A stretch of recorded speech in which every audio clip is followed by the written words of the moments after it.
네, 이번에 공유할 승소 사례는 2024년 7월에 판결 선고되면서 실제 돈까지 지급받으며 마무리된 사안인데요.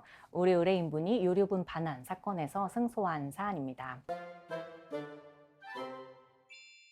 우리 의뢰인분은 아버지가 돌아가시고 나서 시간이 좀 꽤 흘렀는데 아버지께서 남기신 상속 재산에 대해서 정리가 되지 않고 있다. 그래서 이거는 좀 어떻게 정리를 하는 건가 이런 의문을 갖게 되셨어요. 근데 이분의 경우에는 아버지의 상속인으로 간략하게 보면은 우리 의뢰인분과 또 여동생, 남동생 분이 있으셨는데요. 어느 날 여동생과 대화를 나누다가 우리가 이제 돌아가신 지 좀 되었고 상속 재산을 정리를 하긴 해야 될 것인데 뭐 어떻게 해야 되냐 이러다가 아버지의 재산 알고 있는 부동산을 한번 등기를 발급받아 모셨다고 해요. 그랬더니 우리 의뢰인분과 여동생분은 전혀 모르던 사이에 알고 봤더니 남동생분에게 아버지가 생전에 토지를 이미 증여하셨다는 사실을 알게 된 거예요. 그래서 이게 어떻게 된 거냐. 그래서 남동생에 연락을 해서 우리 아버지 재산 정리를 해야 되는데 좀 이런 상황이더라 라고 말을 하였더니 그 뭐 남동생분은 이 재산에 대해서 뭐 이렇다 저렇다 말도 없고 이걸 어떻게 해야 되지 하면서 이제 찾아오셨던 상황이세요.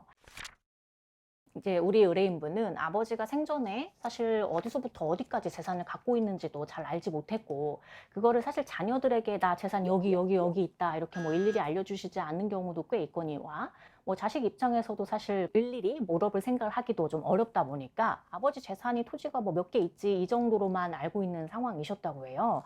그래서 우리가 아버지 재산 혹시 뭐 다른 것도 많이 알고 있으신지 뭐 어떤 상황이신지 대략 확인을 해본 결과 일단은 유류분 반환 소송을 해야 되는 상황이다라고 보였습니다. 그래서 이 사안에서는 그 유류분 반환에서 일단은 체크하는 게 시효가 있고요. 이제 시효라고 하면은 유류분 반환 청구 소송을 할 수 있는 기간이 정해져 있다는 의미입니다. 원래는 돌아가시고 나서 가급적 1년 이내에 이 사안을 검토해서 청구를 하는 걸 권해드리고 있는데요. 그러나 1년이 지난다고 해서 모두 할 수 없는 것은 아니고 일단은 그 망인, 피상속인께서 사망하셨던 사실과 나의 유류분이 침해되었다는 사실 두 가지를 안 날로부터 1년 이내에 이 소송을 제기해야 됩니다. 그리고 또는 돌아가신 날로부터 10년 둘 중에 하나라도 경과하면 유류분 반환 청구 소송을 할 수 없게 됩니다.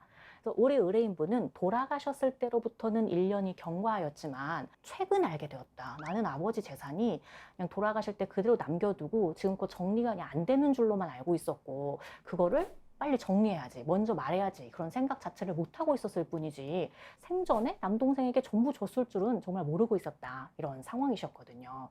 그래서 우리가 그렇다면 그 시효 문제를 상대방이 주장할 수는 있겠지만 배척을 해봐야 될 것 같고 유리분 반환 청구 소송을 해야 될 것이다 라고 이제 들어가게 됩니다. 그러면 일단 유류분에서는 최종적인 결과가 달라질 수 있는 이제 여러 가지 요소가 있는데요. 예를 들어 유류분 반환 대상이 될 수 있는 그 재산이 어디까지인지 이걸 조회하고 주장하고 특정하고 그 가액 이거를 얼마로 볼 것인지 그렇다면 나는 그것에 대해서 무엇을 갖고 올 수 있을지 예를 들어 부동산의 지분이라거나 또는 뭐 돈으로 갖고 올 경우에 그렇다면 돈은 구체적인 액수를 어떻게 산정해야 할 것인지 이렇게 최종 결과에 영향을 많이 주게 됩니다. 근데 우리 사안 같은 경우에 특히나 같은 사안에서도 어떻게 진행하는지에 따라 다른 결과를 낼 수 있다를 보여줬던 사안인데요. 우리 의뢰인분은 그 여동생분과 하나의 소송으로 유류분 반환 청구 소송을 제기해도 되지만 뭐 따로 제기하셔도 되고 사실 둘 중에 한 분만 나의 유류분에 대해서만 청구하겠다고 하셔도 되거든요. 근데 뭐 이 두 분께서 사정상 여동생분은 따로 소송을 제기하셨고 우리 의뢰인분은 또 우리 사무실에서 소송을 제기하시게 되셨어요. 그런데 이 사안에서는 그 이미 진행했던 그 여동생분에 비해서 우리 의뢰인분이 원금 기준 약 2.5배 이상을 더 승소하게 되는데요. 저희도 그래서 이 결과를 보고 우리가 늘 말하는 같은 사안이어도 어떻게 진행하는지에 따라 결과가 더 좋을 수 있다. 반대로 더 안 좋을 수도 있다라는 그 결과의 차이에 대해서 직접 눈으로 확인할 수 있었던 사안입니다. 일단은 시효는 둘 다 다행히 넘어갔기 때문에 유리분 반환 청구를 인정받게 되었는데 대상에서부터 상당한 차이가 발생하게 됐어요. 대상이라고 하면 일단 기본적으로 조회를 해야 되는 게 피상속인 망인의 생전에 그 소유 내역, 부동산 소유 내역을 조회해야 됩니다. 그래서 부동산 등기에서 지금 이제 혼자 독식했다고 하는 남동생의 만일 뭐 증여 등 등기로 넘어갔다면 그 자체로 이제 특별수익으로 주장해서 유류분 반환 청구의 대상으로 삼을 수 있게 됩니다. 그래서 그걸 기본적으로 조회해야 되고요. 다만 그 기타 나머지의 조회에 대해서는 우리가 어디까지 조회할 수 있는지에 대해서 사안마다 좀 달라요. 뭐 우리가 쉽게 생각할 수 있는 건 이거잖아요. 망인의 부동산도 그냥 전부 조회. 그리고 너 다 받아갔지 하면서 상대방 부동산 소유 내역도 전부 조회해. 그런데 법원에서는 조회 신청했다고 무조건 다 받아주질 않아요. 뭐 지금처럼 상대방의 부동산 소유 내역을 전부 조회해 주세요 하면 그걸 불채택하는 게 원칙입니다. 너무 많은 정보를 하는 것은 또 뭐 소송에 있어서 어떤 결과를 내는 것은 우리 입장에선 중요하지만 필요한 범위 내에서 개인정보를 파악해야 된다라고 보고 있거든요.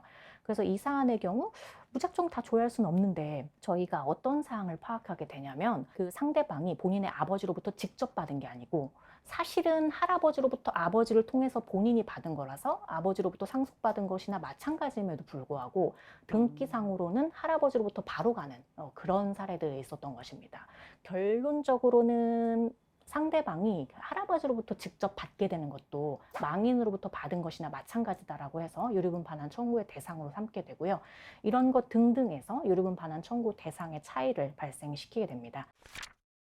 그리고 이 사안에서는 쟁점 중에 한 가지 또 차이가 있었던 게 저희가 결국에는 그 유류분 반환 청구를 할 때 우선적으로 원물 반환이라고 해서 만일 상대방이 부동산을 증여받고 그대로 갖고 있다면 부동산에 대해서 내 비율대로 지분을 갖고 오는 게 원칙, 원물 반환이 원칙이고 만약에 원물 반환이 불가하거나 또는 양측 가액 반환에 동의할 경우에는 돈으로 받게 되거든요. 근데 각각의 반환 방법에 따라서 그 내가 가져오는 가치를 산정하는 방식이 다르게 돼요. 그래서 우리로서는 이 사안의 경우 가액 반환을 이제 청구하게 되고 가액 반환의 경우에는 결국 재판이 마무리되는 사실심 변론 종결시를 기준으로 다시금 가치를 환산하게 됩니다. 근데 이제 이 부분이 기존 전 판결에서 명확히 반영되지 않은 부분이 있어서 저희가 그런 것을 좀 지적하면서 사실심 변론 종결시로 가치를 환산하게 되죠. 그러니까 기본적인 물가 상승률이 있기 때문에 당연히 내가 이 가액의 기준 시점을 어디로 두는지에 따라서 액수가 달라질 수 있게 되고 우리로서는 더 유리한 시점 그리고 법리에 맞는 시점을 주장하셔야 됩니다. 예, 일단 우리 의뢰인분 같이 동일한 상속임에도 불구하고 이제 유류분마저도 침해당하고 뭐 심지어 우리 의뢰인분은 그 남동생이 가져갔다는 사실도 전혀 모른 채 이제 상속받을 재산이 전혀 없는 상황에서 이제 유류분을 하러 오셨는데요. 방금 말씀드린 대로 유류분 반환 청구에는 시효가 있기 때문에 가급적 1년 이내 확인하되 만일 1년 자체는 도과했더라도 이 시효는 또 별개의 문제이기 때문에 검토를 하셔야 되겠고요. 유류분 반환에 있어서 유류분 반환 청구의 대상이 어디까지인지 가액을 특정하는 부분 또 내가 결국 받을 돈이 최종 얼마이냐에 여러 가지 쟁점이 있기 때문에 전부 살펴서 좀 합당한 결과를 얻으실 수 있도록 하셔야겠습니다.